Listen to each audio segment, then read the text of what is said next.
Oasis Congo FM TV, votre journal.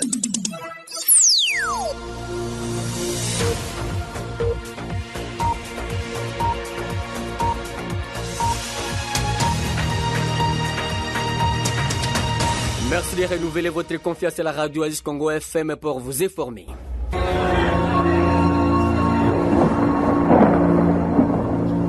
Oasis, la météo.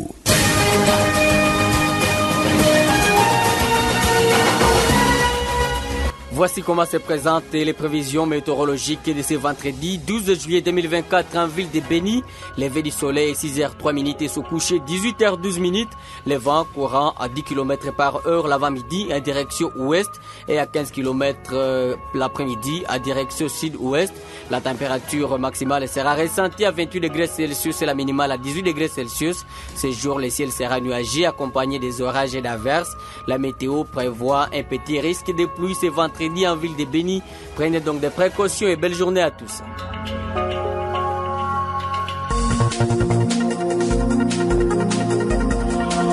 Au sommaire de cette édition, la société NK doit implanter des points de vente dans les 4 communes de la ville de Béni pour bien servir les clients en temps réel.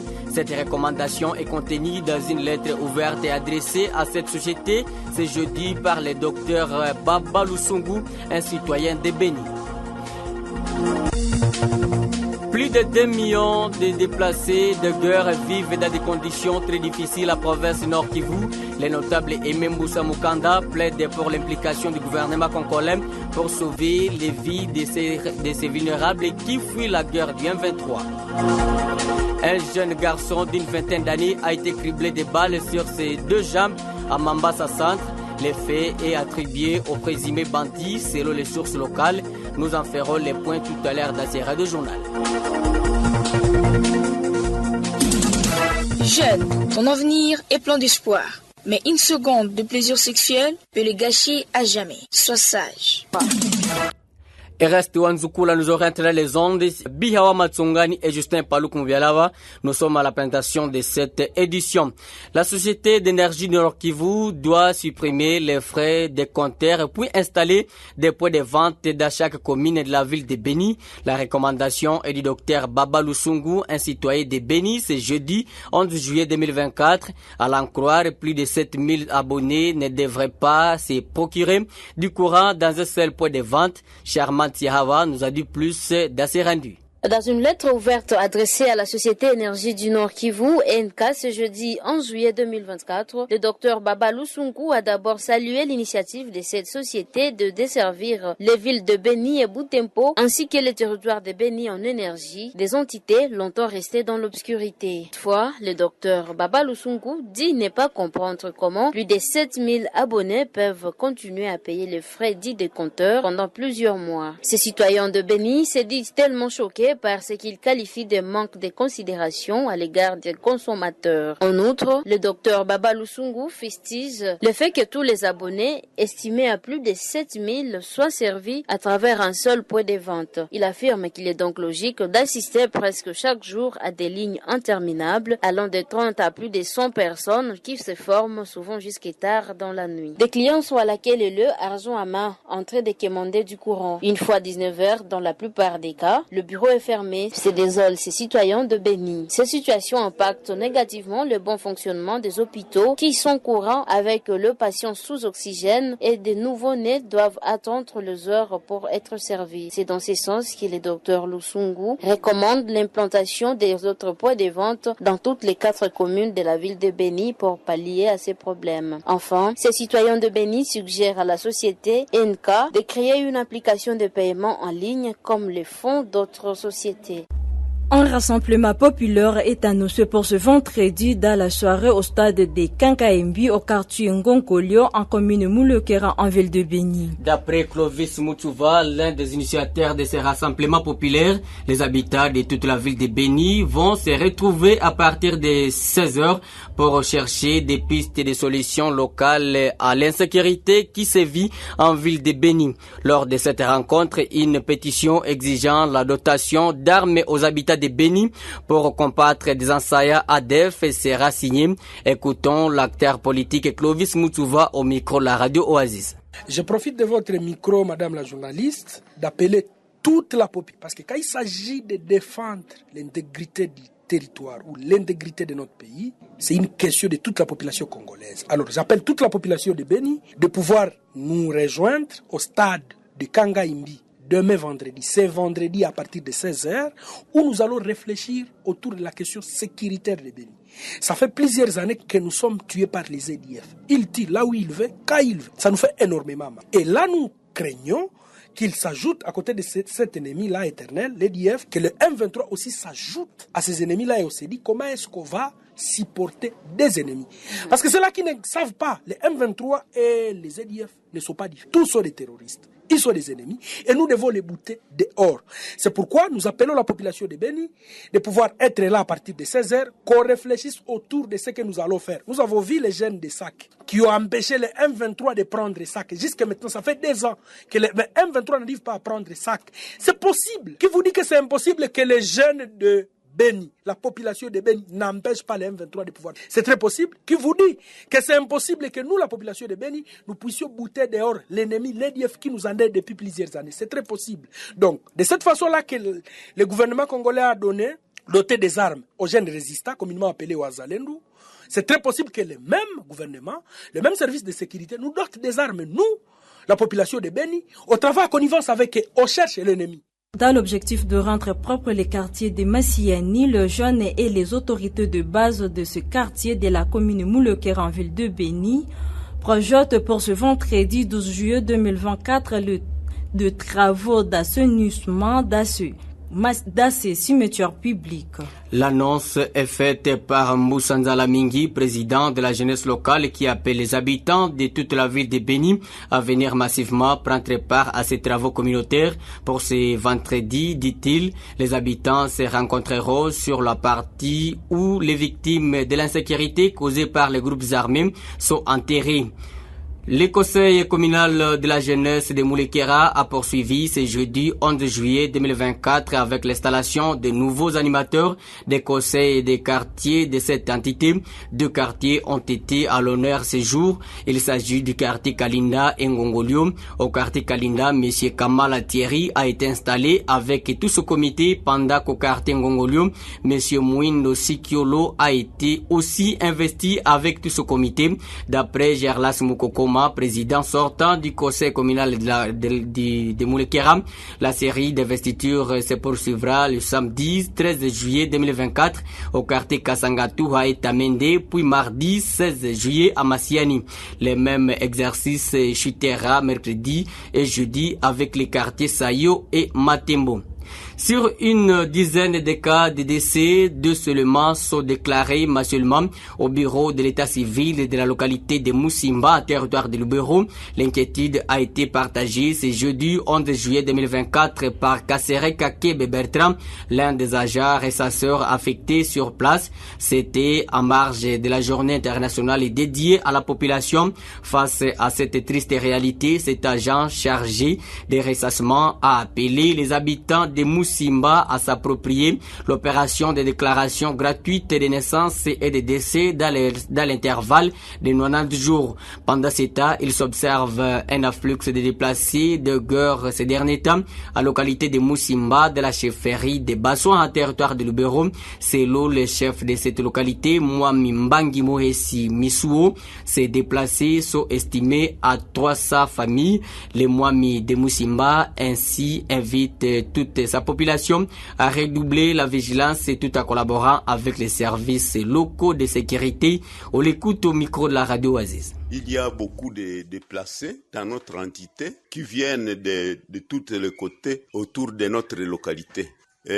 Ces déplacés des massacres vivent difficilement dans les familles d'accueil. Je demande à la population de contribuer chacun selon sa capacité pour aider ces déplacés de guerre. Les malfrats peuvent venir parmi les déplacés et eux aussi vont se dire comme des déplacés alors qu'ils viennent déranger la paisible population. Ainsi, je demande à tout le monde de veiller jusqu'à ce que la sécurité règne dans l'entité. J'ai dit qu'on s'entraide à la sécurisation de l'entité pour dénicher le malfrat. Plus de 2 millions de déplacés internes, dont 500 000 enfants moins de 15 ans, mènent une vie déplorable dans des sites de déplacés en province Nord Kivu. Ces déplacés sont en majorité des victimes de la guerre que mènent les terroristes du M23 RDF dans cette province. Ces chiffres ont été publiés ce jeudi par Aimé Moussa Mukanda, notable et défenseur des droits humains en Rutshuru, qui demande aux USA ayant exigé une trêve humanitaire pour la cause de venir en aide à ces déplacés qui sont souvent oubliés. Celui-ci demande au gouvernement congolais à toujours choisir des organisations crédibles et non pas les hommes politiques pour éviter les détournements d'aide humanitaire. Il est dans cet élément sonore choisi par Justin Paluku-Mupanya. La situation ici chez nous à province du Nord Kivu, où nous comptons plus de 2 millions de déplacés internes, reste alarmante. Et nous signalons que parmi tous ces déplacés, on signale plus de 500 000 qui sont moins de 15 ans. Et ces enfants sont souvent oubliés dans l'assistance humanitaire.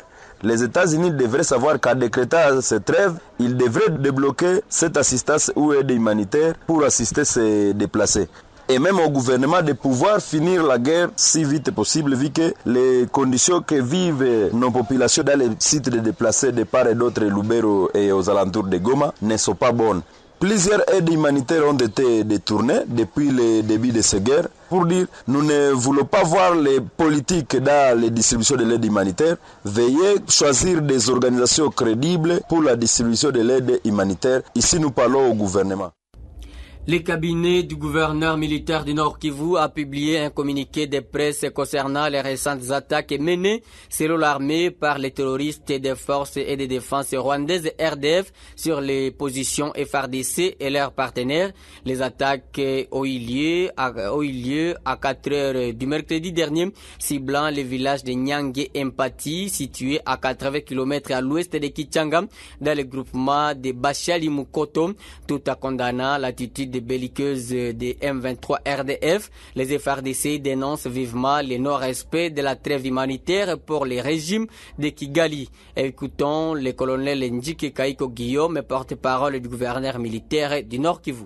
Les terroristes du Rwanda Defense Force ont lancé des attaques simultanées vers 4h52 du mercredi 10 juillet 2024 sur les positions des forces armées de la République démocratique du Congo et ses partenaires se trouvant au village Nyange Empati, situé à 80 km en profondeur à l'ouest de Kichanga, groupement Bachali Mokoto, et ce, en violation de la trêve humanitaire recommandée par les États-Unis d'Amérique. Il s'en est suivi un déplacement massif des populations qui a non seulement aggravé davantage une situation humanitaire déjà chaotique, mais aussi causé une entrave au personnel humanitaire pour accéder aux populations vulnérables de cette partie de la province du Nord Kivu. Pour ce faire, les forces armées de la République démocratique du Congo et ses partenaires dénoncent avec énergie le non-respect par le régime de Kigali de la dite trêve et son attitude belliqueuse légendaire à vouloir maintenir les populations déplacées dans des conditions atroces en les privant ainsi l'accès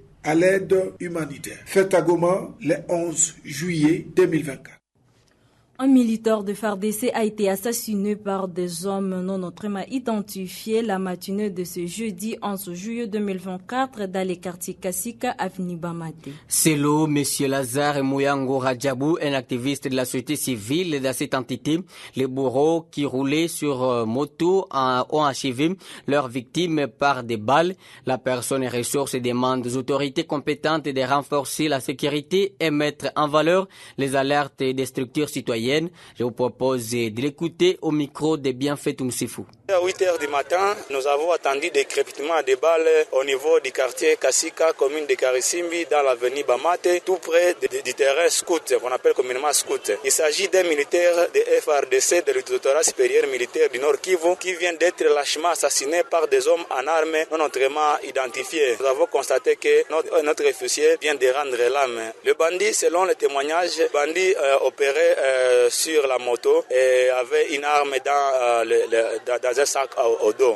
Maintenant, ils ont trouvé notre papa tout juste dans sa porte et puis on l'a fusillé de 4 balles. Il y a une balle qui a touché la jambe, une autre qui a touché au niveau des bassins et une autre qui a touché le cou. Et subitement, il est mort. Et une balle de dispersion a été tirée en l'air comme ça et les bandits ont fui. Bon, la ville de Goma, la sécurité bat record. Nous demandons aux autorités de renforcer la sécurité et qu'il y ait toujours cette initiative-là de task force pour la sécurité participative. Et le mal en est que nos autorités de base, ni nos bourgmestres, quand on alerte là où il y a des bandits, ils ne font absolument rien. Et c'est toi, l'agent qui dénonce, tu deviens aussi source de menaces par ici, par là. Oasis Congo FM TV, toujours plus proche de vous. À tout moment de la journée, retrouvez l'essentiel de l'info régionale. Oasis Congo FM TV, la juste dose d'infos. Quittons la province du Nord Kivu pour celle de l'Ituri, les déplacés du sud de Kibonge, situé au quartier base dans la cité de Komanda, chef-lieu de la chefferie de Basilia en territoire du Roumoum, sont confrontés ces derniers temps aux nombreuses difficultés, notamment le manque de médicaments et des aliments.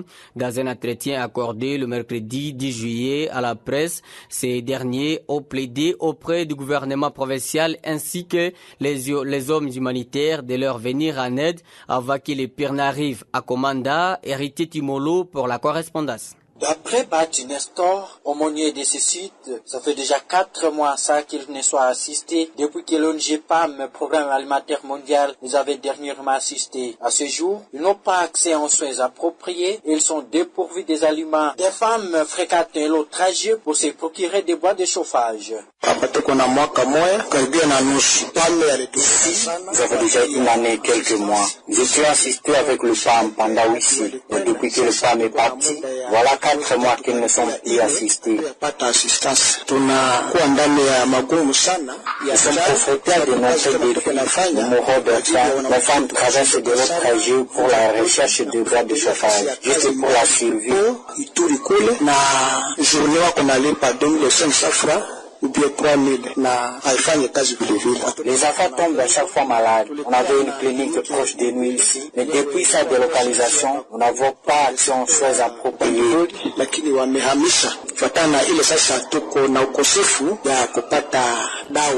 Et la dégradation de la situation humanitaire dans ce site, ce dernier plaide au gouvernement provincial de l'Ituri ainsi que les hommes humanitaires de leur venir en aide avant que le pire n'arrive. Bati Nestor. Nous appelons le gouvernement provincial ainsi que les hommes humanitaires à nous venir en aide. Nous avons tenté d'entrer en contact avec les gestionnaires du site pour sa version de fin, mais sans succès. Commandant Héritier Timolo. Un jeune garçon d'une vingtaine d'années a été criblé de balles sur ses 2 jambes dans une alimentation au quartier Afrique du Sud situé à Mampasso Centre.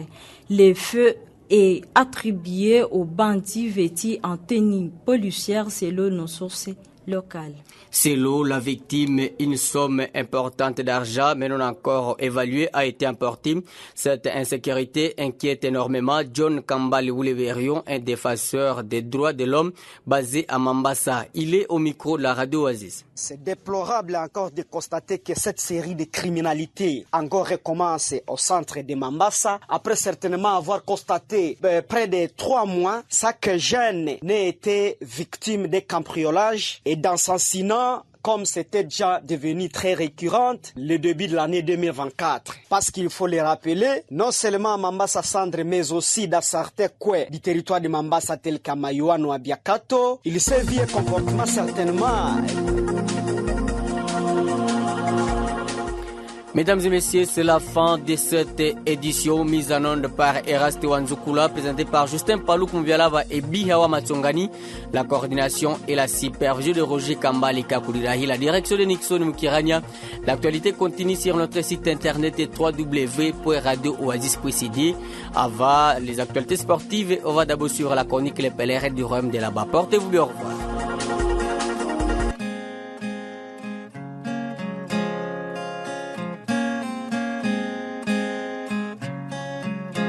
La nation du monopole, c'est le royaume de là-bas où tout se fait par monopole. Curieusement, ce système de monopole pèse sur la paisible population qui du reste n'y comprend rien. Monopole dans la vente des tortinettes, monopole dans les assurances, monopole dans la sexualité, le monopole va jusque dans l'énergie électrique. Une société avec quelques poteaux, quelques fils électriques et quelques groupes électrogènes s'impose par un monopole sur près de 3 millions d'habitants répartis dans une dizaine de communes en région septentrionale du royaume de là-bas. La société va voir les titulaires du département dans la capitale, avec des pots de vin bien sûr, et arrive à décrocher le monopole de 50 ans de règne sur toute une communauté. Le gouvernement du Grand Royaume ne dit rien, encore que certains membres du gouvernement originaires de la région sont actionnaires dans la fameuse société qui s'impose.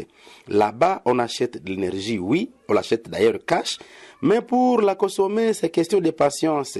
Le délestage, c'est le principe, et la présence du courant, c'est l'exception. Personne n'en parle, et alors personne. C'est question du monopole, oui, la population ou mieux les abonnés n'ont qu'à supporter. Les coûts très élevés du courant, avec trop de taxes dedans, les impôts n'en parlent pas. Pire encore, chaque abonné doit payer un forfait mensuel de la gourmette. Bon, dans mon pays d'origine, on appellerait ça les compteurs. Mais au royaume de là-bas, on parle de la gourmette. Même sans énergie, mais la location de la gourmette s'impose.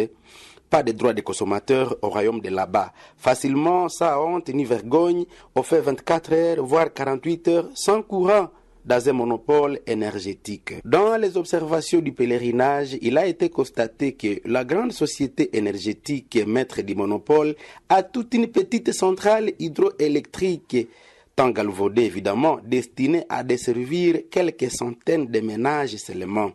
Mais elle arrive à s'imposer sur des cités entières grâce au monopole mesquin.